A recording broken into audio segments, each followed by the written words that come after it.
Good evening, and thanks for being here. Can everybody hear me well? Thanks.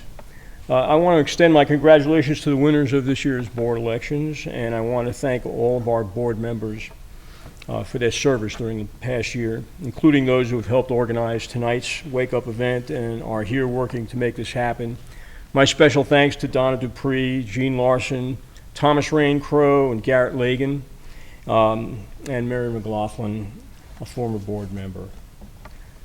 We have a very exciting and meaningful program tonight, including the performance of Granny D with Barbara Bates Smith.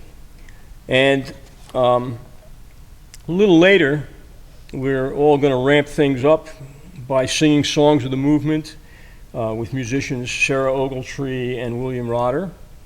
And I thank you for being here as well. And I hope you all participate in the silent auction going on downstairs to raise a little bit of money for the Canary Coalition.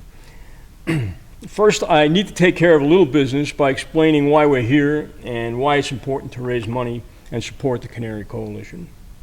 This past year has been a very busy one for our organization. In January, the Canary Coalition entered into a partnership with the statewide organization Clean Energy for North Carolina to coordinate the Solarized Western North Carolina program. We agreed to organize a series of 7 public educational forums around Jackson County, Macon, Haywood, and Swain counties that would bring homeowners, businesses, and local government officials together with reputable solar and energy efficiency contractors to begin the process of a renewable energy transition in Western North Carolina. Our program has generated great publicity and is stirring the pot as planned. In Cullowhee and Franklin, we had overflow crowds and good attendance at most of the forum venues. On July 7th at 7 p.m., we'll hold the last of these forums at the Museum of the Cherokee Indian in Cherokee. The first results from the early forums have already begun to be implemented, with 3 systems already installed and 12 energy audits performed, with many more in the pipeline. We're also currently talking with Jackson County officials, and Brian, thank you for being here, about installing solar electric systems on some of the county-owned buildings here, with a probable pilot project or a hopeful pilot project at the Green Energy Park in Dillsboro. It's on our agenda to approach officials in all 4 counties and all the municipalities within those counties about similar projects. In February, the Canary Coalition successfully lobbied in Raleigh for the introduction of the Efficient and Affordable Energy Rates Bill in both houses of the state legislature. House Bill 377 and Senate Bill 483 were initiated, developed, and drafted by the Canary Coalition. This bill currently has 15 legislative sponsors and is serving to help change the conversation about energy efficiency and solar energy in our state government. The bill mandates an inverted tiered block utility rate structure along with the creation of an energy efficiency bank. In other words, ratepayers will pay more per kilowatt hour if they use more energy and less per kilowatt hour if they use less energy. This system creates a powerful economic incentive for ratepayers to reduce energy consumption and invest in energy efficiency. And the bank will issue low-interest loans to enable all ratepayers to make the investment while profiting with lower energy bills on a monthly basis. We don't expect this bill to pass in this legislative session, but we're building support and educating legislators for action in subsequent sessions. We've also been very active in supporting 2 other pieces of important legislation related to solar energy that have been introduced this session. House Bill 245, the Energy Freedom Act, if passed, will allow third-party sales of energy in North Carolina. Third-party sales of electricity are currently prohibited in North Carolina, as we have a regulated monopoly system that allows only the utility energy industry to sell energy. This has been a huge impediment to the expansion of solar energy in our state. In other states, rooftop solar systems can be financed by contractors who then sell the energy to the customer, eliminating the upfront costs of the system to homeowners and businesses. If this bill passes, it will break open the solar market in North Carolina and create thousands of new jobs and industries along the way. It has strong bipartisan support, and it needs a strong show of support to force it through. A third bill, House Bill 454, and its companion in the Senate, S-447, the Energy Investment Act, will, if it passes, extend the solar energy tax credit for the year 2021. If it doesn't pass, the tax credit will expire in North Carolina at the end of this year. Right now, North Carolina has the largest solar energy tax credit at 35% of any state in the nation. We need to show support for this bill as well. And all three of these bills are on a piece of paper that we're handing out. Garrett's got them in the back there.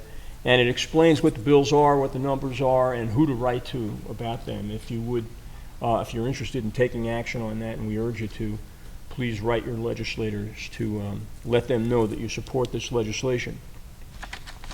In addition to these activities, the Canary Coalition has taken on the huge project of spearheading the organization of an online television station, Mountain Stream TV. This will cover the news of nonprofit organizations, grassroots groups and individuals, local artists and artisans, businesses, local governments, and other news ignored or underreported by the corporate news media. We're doing this because nonprofits and grassroots groups generally are working in the dark. Not enough people know about the important work we're doing. Yet our existence depends on people knowing and supporting what we do. This is a very exciting project that is bringing together many different and diverse groups and individuals throughout Western North Carolina, from Murphy to Boone, providing the opportunity for volunteer and innovative work in many creative areas for many people. Stay tuned to see how this develops, and get involved if you like and if you feel like you have a skill to offer in this venture. The Canary Coalition is also a leader in the campaign to pass a U.S. constitutional amendment that will end corporate personhood, reverse the Citizens United decision of the Supreme Court, and take corporate money out of politics. Earlier this year, with our partners Occupy WNC and other affiliates of Move to Amend, we successfully introduced a statewide resolution in the North Carolina General Assembly calling on the U.S. Congress to pass this constitutional amendment. As a result of our efforts, the Jackson County Commissioners passed a resolution in support of the statewide resolution. Again, thank you, Brian. Joining the towns of Franklin, Highlands, Webster, Forest Hills, and Bryson City, who also voted in favor of the resolutions we introduced to them. This effort is important to our cause and will continue because corporate money in politics has been a major impediment to progress on all environmental, social, and economic issues. The disproportionate influence of Duke Energy, for example, on state energy and environmental policies is a prime example of the harm to our democracy realized from corporate political campaign contributions. We have to get money out of politics, and a constitutional amendment is the only way we can overcome the Supreme Court's decision permanently. Corporations are not people, and money is not speech. During the last 15 years, we have learned that working for clean air involves much more than simply environmental advocacy. Air pollution and climate change are systemic problems of modern life.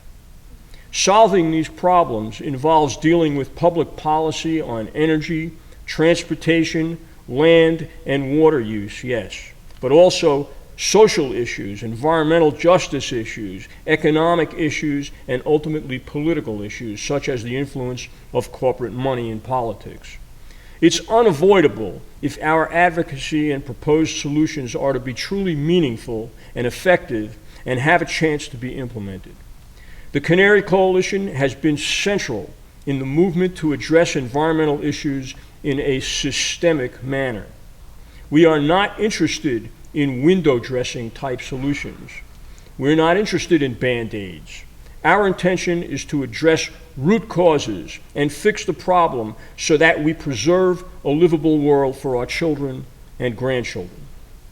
That means changing the economics of energy to promote a decentralized, clean, safe, more efficient, and renewable energy grid, while rapidly phasing out the intensely centralized, unsafe, dirty, and non-renewable fossil fuel and nuclear industries. That means providing a better means of communicating with the public, the press, and public officials through more sophisticated online technology and programming. And that means getting corporate money out of politics so that public policy will be determined for the welfare of people, the environment, and the future of life on Earth, and not for the sake of maximizing short-term corporate profits. So I hope and I urge you to continue to support the Canary Coalition, both with your donations and by getting involved in our activities.